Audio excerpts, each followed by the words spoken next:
Doctor Vivekananda Mukherjee. Radhe Radhe महाराज जी।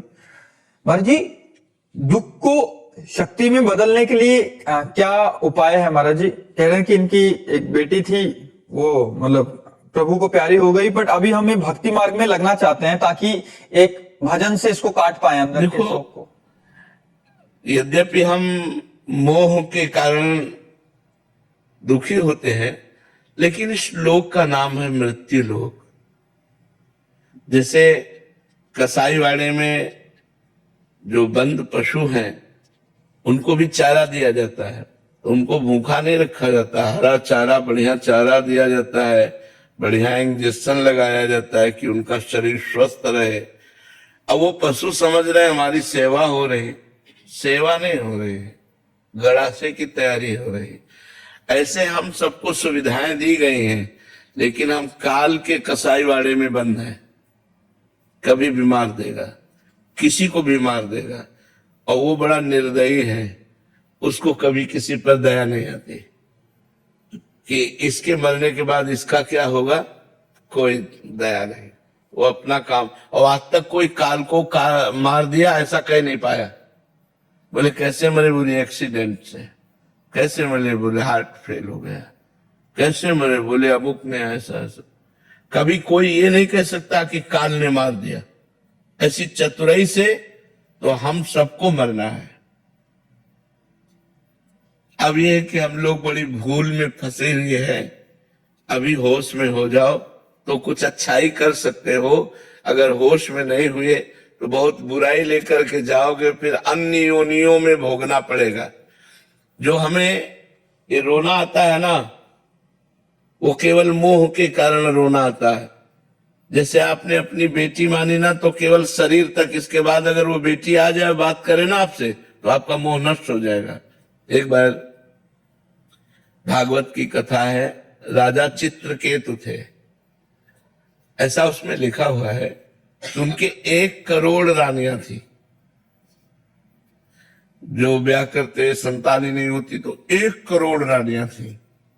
पहले बहुत वर्षों तक जिया भी जाता था, 10,000 वर्ष ऐसे भी, तो किसी के भी संतान नहीं थी। बहुत व्याकुल थे वो कि इतना बड़ा राज वैभव और इतनी रानियां और एक भी संतान नहीं। तो एक दिन देवर्षि नारद जी और अंगिरा जी उनको समझाने के लिए आए। तो उनका मुझे ज्ञान उपदेश नहीं, पुत्र चाहिए। पुत्र की प्राप्ति की कामना ने इतना व्यथित कर दिया था कि ऐसे सिद्ध महापुरुषों को उन्होंने कहा, मुझे ज्ञान नहीं, भक्ति का उपदेश नहीं, मुझे पुत्र चाहिए। जब बहुत हट किया तो सामर्थ्यशाली महात्मा थे, उन्होंने कहा जाओ पुत्र होगा, पर हर्ष और शोक दोनों प्राप्त होंगे। वो आखिरी बात पर ध्यान नहीं दे पाए। पुत्र होगा इस पर ध्यान दिए, आखिरी बात पर ध्यान नहीं दिए कि हर्ष और शोक दोनों को प्राप्त हो गए। बड़ी रानी कृतद्युति उनका नाम था, वो गर्भवती हो गई। अब तो बड़ा आनंद, समय आने पर पुत्र हुआ, क्या कहना है, खूब मंगल गान, बधाइयां, खूब धन संपत्ति लुटाई गई, बड़ा आनंद। अब तो राजा रोज कृतद्युति के महल में जाते। अन्य रानियों को जलन पैदा हो गई कि जब से संतान हुई कृतद्युति के, तब से महाराज हम लोगों की तरफ तो देखते भी नहीं, वही महल में पहुंच जाते हैं।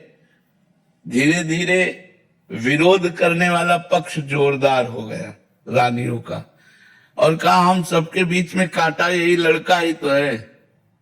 अगर राजकुमार को जहर दे दिया जाए, वो मर जाए, तो महाराज फिर हम लोगों को प्यार करने लगेंगे। काल की प्रेरणा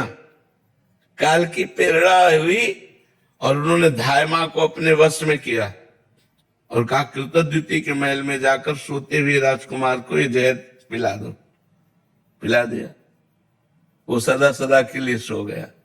कृतद्युति आई, उसको गोद में उठाया, देखा पूरा शरीर नीला, राजवैद्यों से जांच कराई गई तो पता चला वो तो मर चुका है। अरे राजा की जो हालत, सोचो चक्रवर्ती सम्राट और एक पुत्र हुआ इतने दिनों बाद, और वो भी अब हाहाकार मच गया।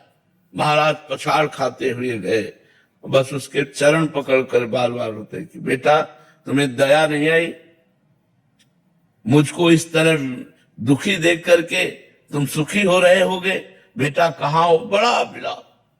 उसी समय देवर्षि नारद जी अंगिरा जी फिर आ गए, क्योंकि जो धर्मात्मा पुरुष होता है तो उसे महात्माओं का संयोग प्राप्त होता है। देवर्षि नारद जी अंगिरा जी ने कहा देखो मैं समझाने तुम्हें पहले ही आया था कि पुत्र में सुख नहीं है, सुख श्री भगवान में है। तो उनका महाराज जैसे आपने कृपा करके हमको पुत्र दिया, एक बार उसे बुला दो, एक बार मैं बात कर लूं, आप सामर्थ्यशाली महात्मा हो, तो उनका बुला देता हूं। आकर्षण किया तो सामने उपस्थित हो गया, लेकिन शरीर तो जल चुका था। तो उनका पुत्र आ चुका है, तुम बात कर सकते हो। तो उनका बेटा मैं तुम्हारे बिना बहुत, वो जहर से दग्ध सा हो गया था पूरा शरीर, मैं तुम्हारे बिना बहुत व्याकुल हूं बेटा। अरे उनका कैसी बात करता है तू, कितनी बार मैं तेरा बाप बना, कितनी बार तू मेरी पत्नी बना, कितनी बार क्या क्या बना, ये सब संसार का रिश्ता है, मेरा तेरा कोई रिश्ता नहीं। तो उनका मैं जिसके लिए रो रहा हूं ये वो है। बोले ये वही है, केवल शरीर में आने पर आसक्ति होती है, शरीर से अलग हो जाने पर अगर आप अपनी बेटी वाले जीवात्मा से मिले ना तो अभी दिमाग तुम्हारा ठीक हो जाए।